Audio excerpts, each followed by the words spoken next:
Chair recognizes Representative Welch.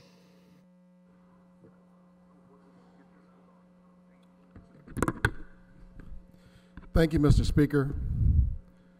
I rise today in support of this very important amendment.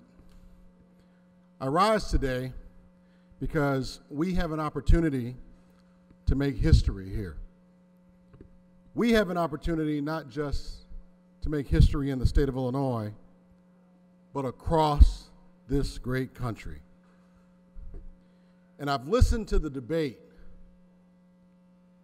and one of the things I wanted to point out was what one of our current Supreme Court justices says about the Equal Rights Amendment. One of our constitutional scholars that sits on our U.S. Supreme Court says, and I quote, "If I could choose an amendment to add to the Constitution, it would be the Equal Rights Amendment." This Supreme Court justice goes on to say, "I would like my granddaughters, when they pick up the Constitution, to see that women and men are persons of equal stature.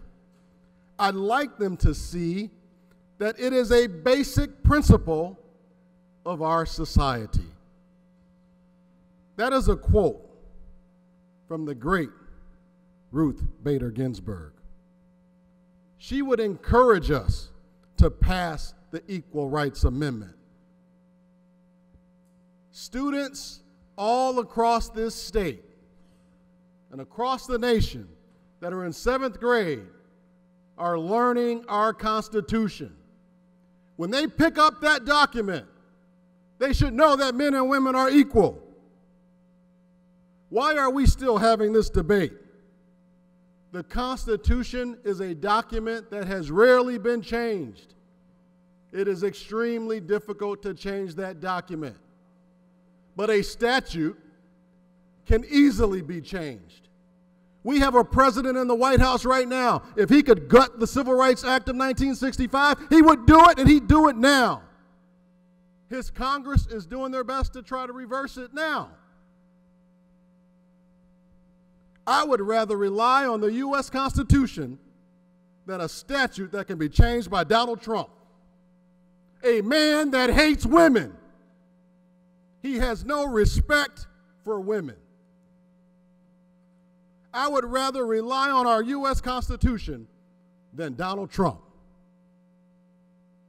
We have a leader in this country who relishes disrespecting women.